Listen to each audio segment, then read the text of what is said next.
Welcome to the repair shop, where cherished family heirlooms are brought back to life. Anything can happen. This is the workshop of dreams. Home to furniture restorer Jay Blades. Nowadays, things are not built to last, so we've become part of this throwaway culture. It's all about preserving and restoring. We bring the old back to new. Working alongside Jay will be some of the country's leading craftspeople. I like making things with my hands. I love to see how things work, and I want to know how things work. Whether it's a Rembrandt or somebody's family piece, every painting deserves the same. Each bringing their own unique set of skills. You're about to witness some magic. They will resurrect, revive, Oh, yes. and rejuvenate treasured possessions and irreplaceable pieces of family history. Oh, my goodness me. It looks like it's new.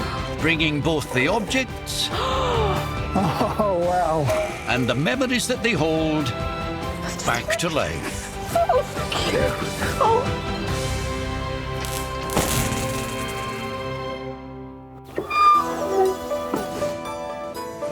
Today at the repair shop, a 19th century test for Jay's soft and hard furnishing skills.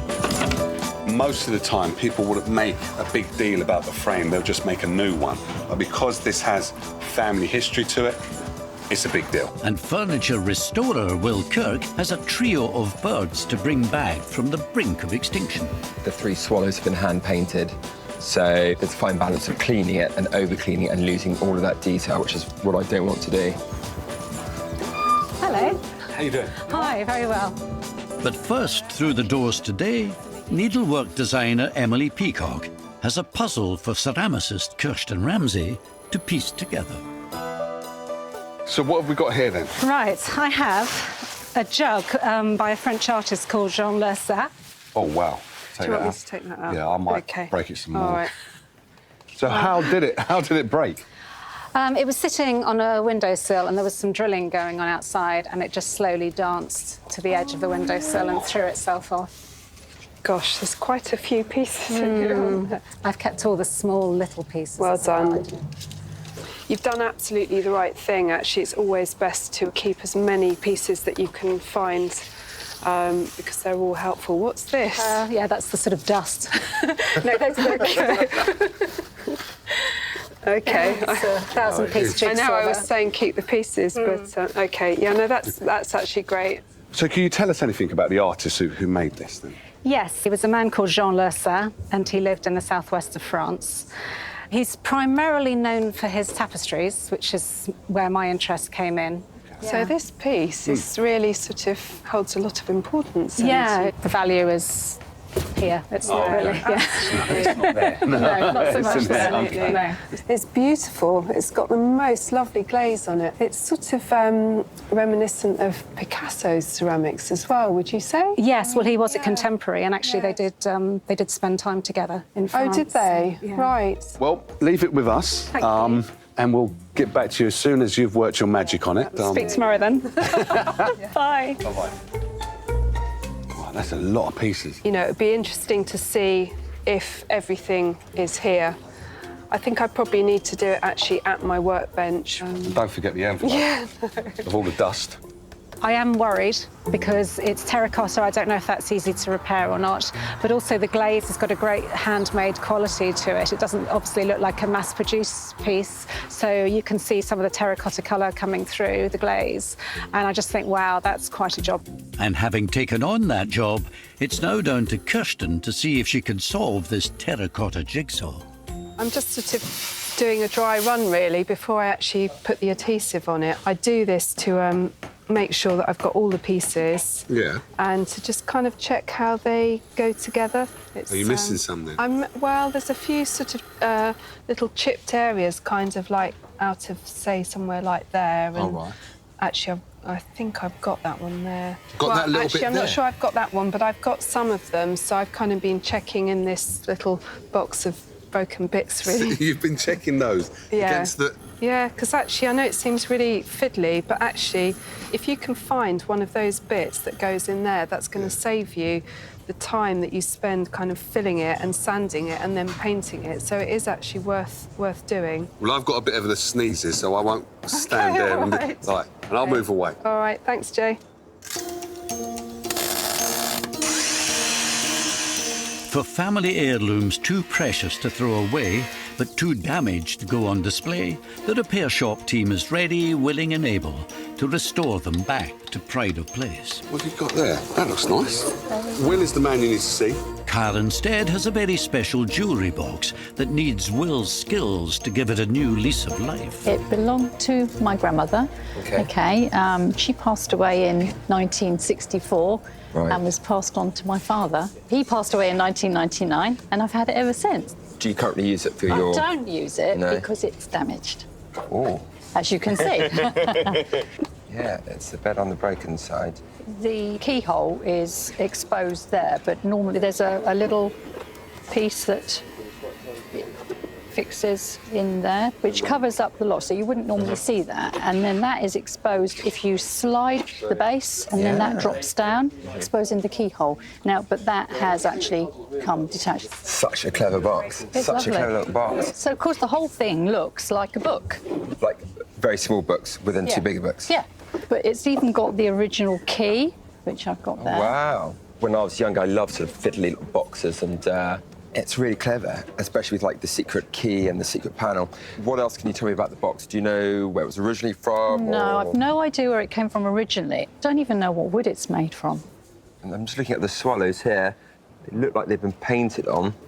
I mean, you can see on the top here, it's pretty scratched. It's had a few years of use. Yeah. Because she used to use it constantly as a jewellery box. I will get to work and see what I can do. Lovely.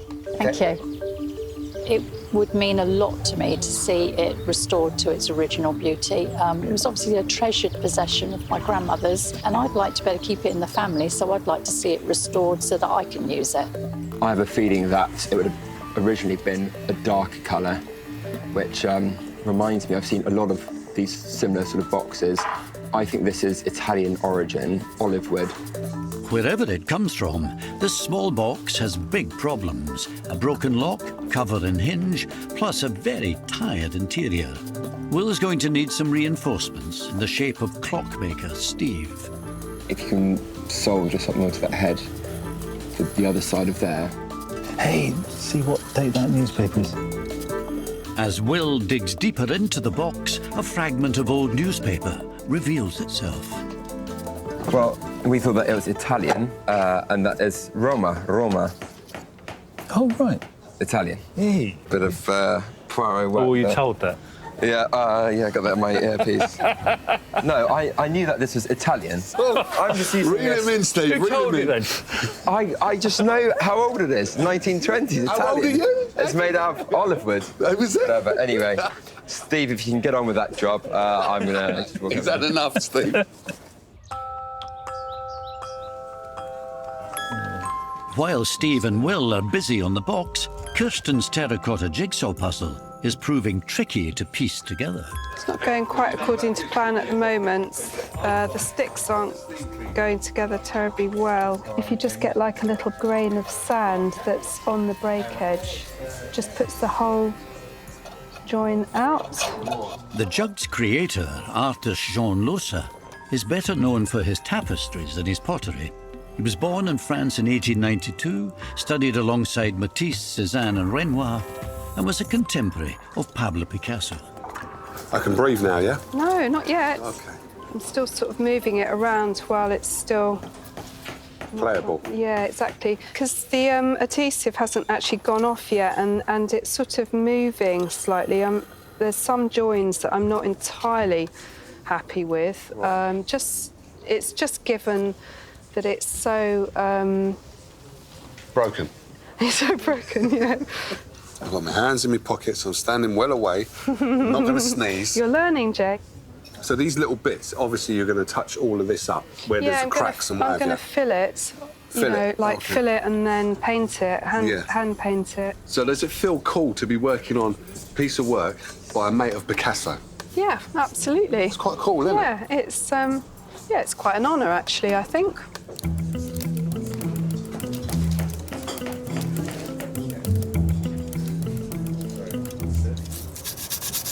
Here I've got 2 different grades of sandpaper. I know it looks like a big jumble, but I kind of know what I've got in there. I kind of cut them up small like this and rolled up so that they're kind of handy to get into nooks and crannies. Sad as it might sound, I kind of get my favourite bits of sandpaper in here as well that I keep going back to. So how are we doing the old china plate? I'm just starting the painting process, really, so it's... So the final furlong is there then? Yeah, it is, okay, actually. Cool. All of these cracks that you've mended and got the jug back together, in the end of it, will Emily be able to see those cracks? That's a good question, Jay, actually. You're supposed to say no. Well... Come on, help me out. Do you know, the thing is, it depends really, actually, the pieces that you're working on. You know, some pieces you would just get your airbrush out and you could make it completely invisible. But I think it's about not smothering this piece in paint. And actually, I want to keep the restoration to a minimum, really. In a way, it's sort of more of a conservation job, just because it's such a lovely piece. So she might see some of the cracks?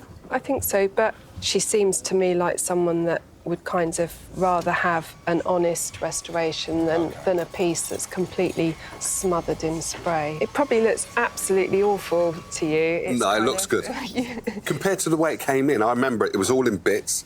You put it together. Yeah. Yes, you've got this kind of cracks that I'm not touching. I'm getting close, though. I can never touch anything on this. It's not good. Right, how you doing? The main man to see is Steve.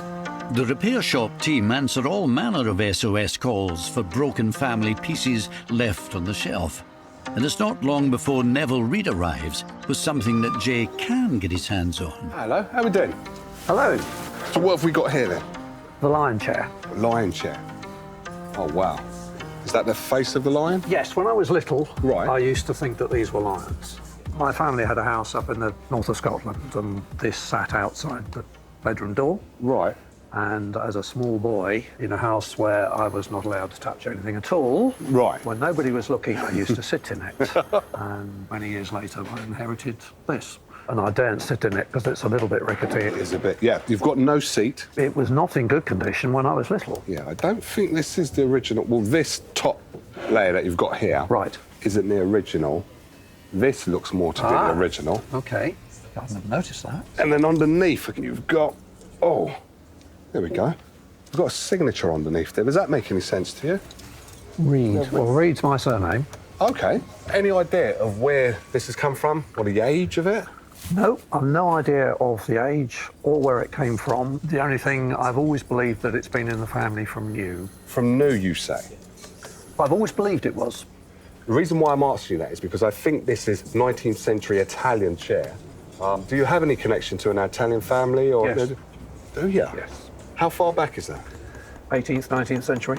I'm just getting fur coming up on the back of my neck, super excited to find out if this really is connected to your family from birth. Because that's part of history. I shouldn't even be leaning on this, actually. This is quite an important chair.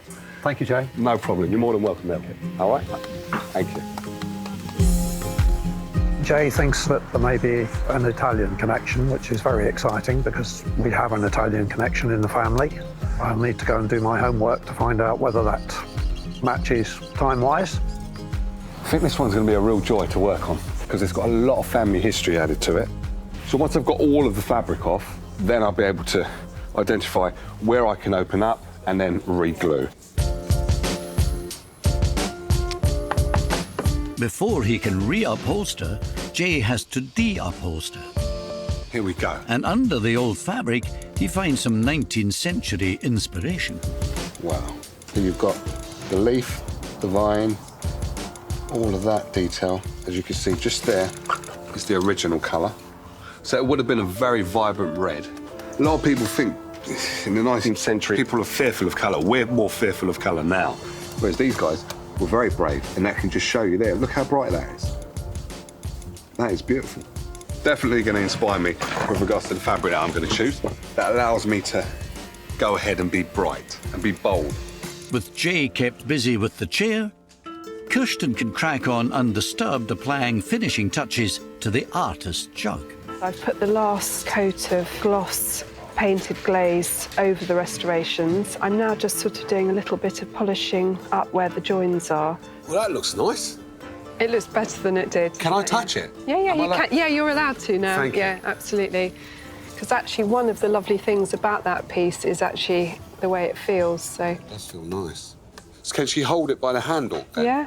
She can? Yeah. Can I hold it by the handle? No. I thought you was going to say that. Now nearly safe enough even for Jay to handle, the finished jug is ready to be reunited with its owner, Emily. I'm feeling a little bit nervous about collecting the jug today because will the cracks show? Will it be the same jug? See, Daisy. Hiya. Look at that. Hello. It's good. You caught us. Hi. Busy at beating How Jay. you doing? Yeah. Come on. We've got a visitor. Hiya. You all right? So you remember what it looked like when you brought it? Yes. It was in an envelope. It was in an envelope Yeah, as well. it was in lots of different containers. Yeah, it was in pieces. Yeah. But you worked your magic on it, I believe. Well, Come, let's we'll show it. find out. We've got to show it. Jay, it's actually I'm allowed over to- there. I'm allowed to grab it? Well, should we pop it on there? Right there. OK. Oh my God, that's incredible. Can I touch it? Of course you can. It's your jug. Oh, yes. Wow. I've had anxiety dreams about... Do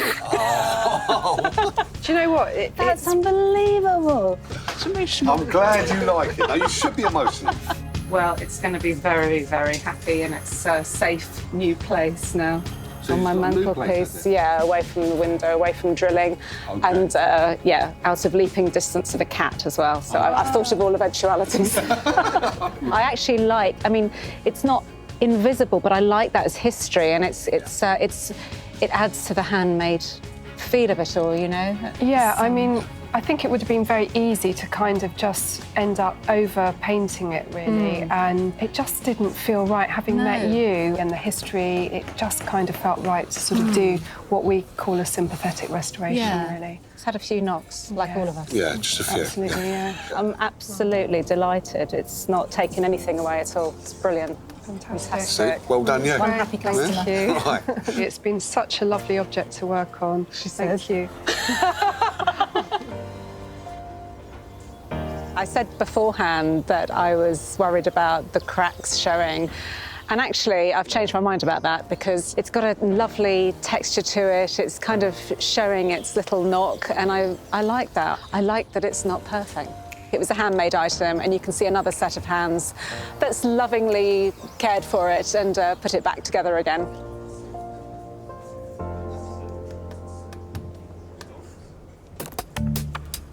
As one treasured possession leaves the workshop safely back in one piece, Jay is in the process of pulling apart the 19th century lion chair. And there you go. Most of the time, people wouldn't make a big deal about the frame. They'll just make a new one. But because this has family history to it, it's a big deal. To help preserve that history, Jay's got a plan. Oh, a bit of woodwork. Yeah, a bit of woodwork. And he's calling in a favour from Steve. See that name there, or that signature just there? What I want to do is have a frame around there. How about a bit of brass, and then if I were to cut out the inside... Like a plate? Yeah, well, I've probably got some brass I can use. See, now that's why I came to you. Yeah, and that polish up nicely. Like Sorry. shiny, like something you put in your clocks. Yeah, exactly. Thank you.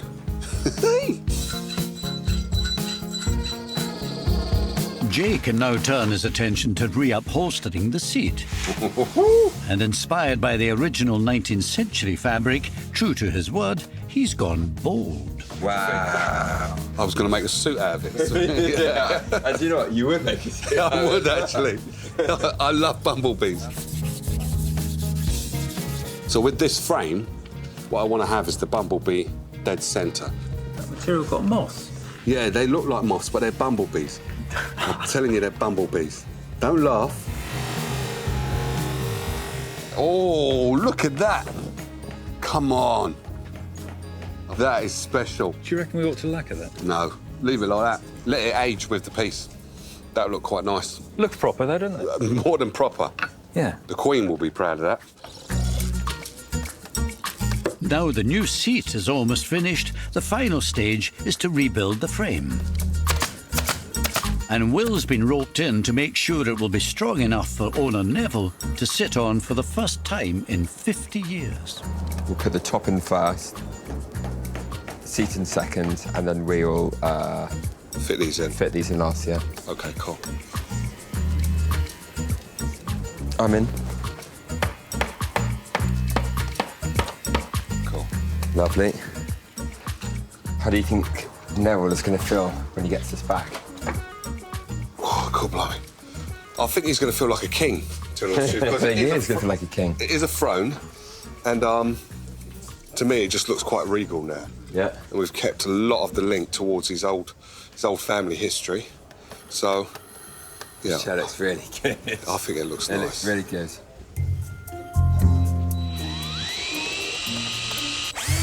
Returning to the newly repaired jewellery box, Will's final job is to clean and polish the outside before Karen returns to pick it up. But Will's noticed a potential pitfall in his plan. My main concern with the top is the three swallows have been hand-painted.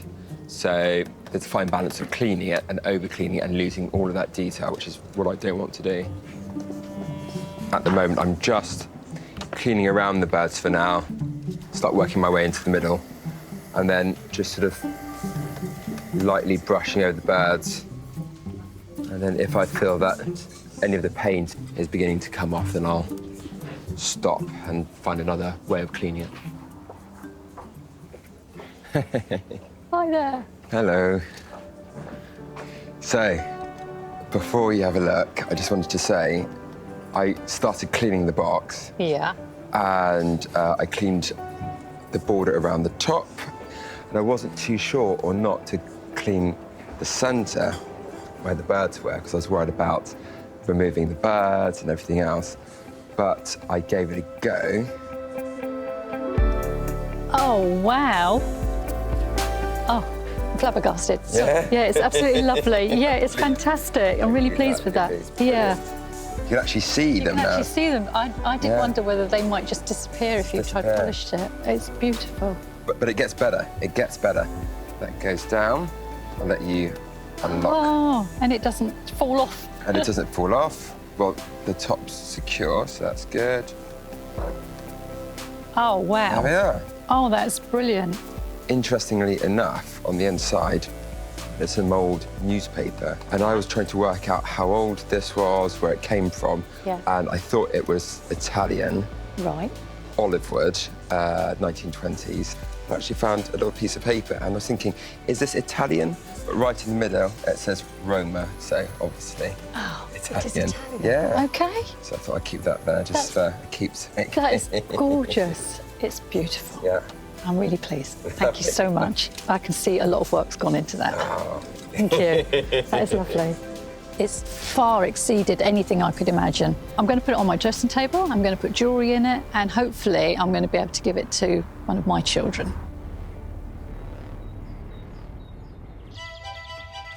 Back in the workshop, Jay is giving another repair shop team effort its final polish. That looks absolutely amazing. It does look nice, doesn't it? Steve, do you want to have a look at your handiwork, mate? Yeah, is it all finished? I just got to tidy it up, dust it off a bit. So there's your moth. Yeah.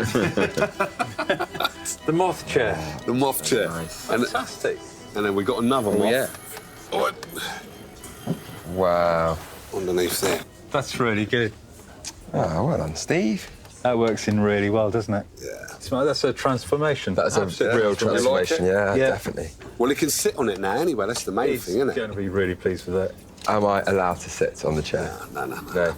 Not on this one. Why? He's got to be the first one to sit on it. What? Yeah. Yeah, that's a nice touch. That's the way it goes. It's his chair, isn't it? You're It's not such our a chair. liar. No, it's You're not our saying chair. that you haven't done this work and you haven't made sure that it's not going to fall to pieces. That'd be funny. It would not be funny, Steve. It wouldn't be funny. What you got to remember is me and you stuck this together, so it's going to be strong. Yeah? That's right. So I have every faith. It was a trick question. Right. I have every faith in the glue, the craftsmanship. So when he sits on there, he's going to feel really cool. Well done. Yeah? Well done. done. No, all three of us done a good job. All three of us? Yeah. Should we So have Mine was a very small. Should we have part, a joint pat on the back? Hold on, I'll pat you and you pat me. Do this. Who's patting me? You joker. Well done, Well Jay. done. All right. Cheers, lads. The lion chair is ready to be restored to pride of place in the home of its owner, Neville. How we doing, Neville? Very well, thank you. You all right? Good morning, Jane. Good morning. Well, I won't keep you in suspense anymore. So, here we go. Oh, my goodness. Wow. That's amazing. What gave you the idea of the moth? The moth.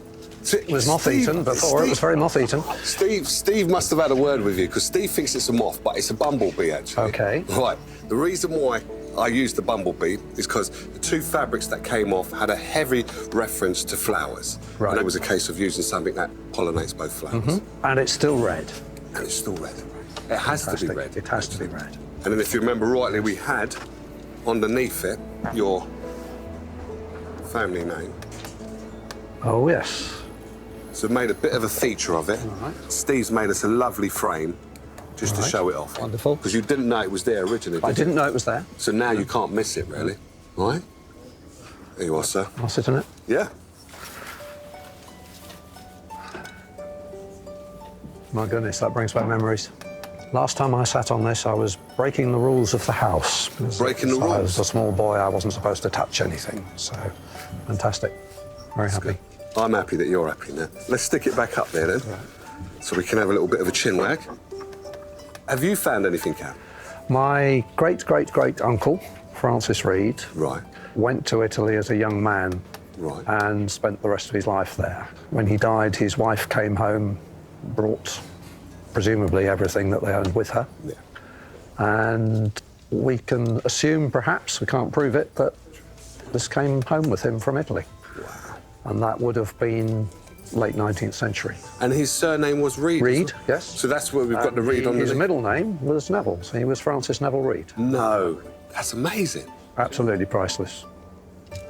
I will hand it on to my children, and I hope it'll go on to their children. It's a beautiful chair, and the history behind it is amazing. So it's been a pleasure to work on it, so thank you for bringing it to the repair shop. Thank you. Thank you, sir. I'm absolutely delighted with the chair. It's been part of my life, all my life, and it looks fantastic, it feels fantastic, and I think they've done a fantastic job. I couldn't stop laughing. What? Because of Come on. Neville, when he came Right, in, yeah. and he said, "It's a moth." You planted the seed, I bet you. I bet you did. That made your day, I know it did. Yeah, but he loved it, didn't he? No, he did love it. It's a bumblebee, I can see that now. It's a bit quirky, but actually I like it. It suits the chair. It'll make it a real conversation piece.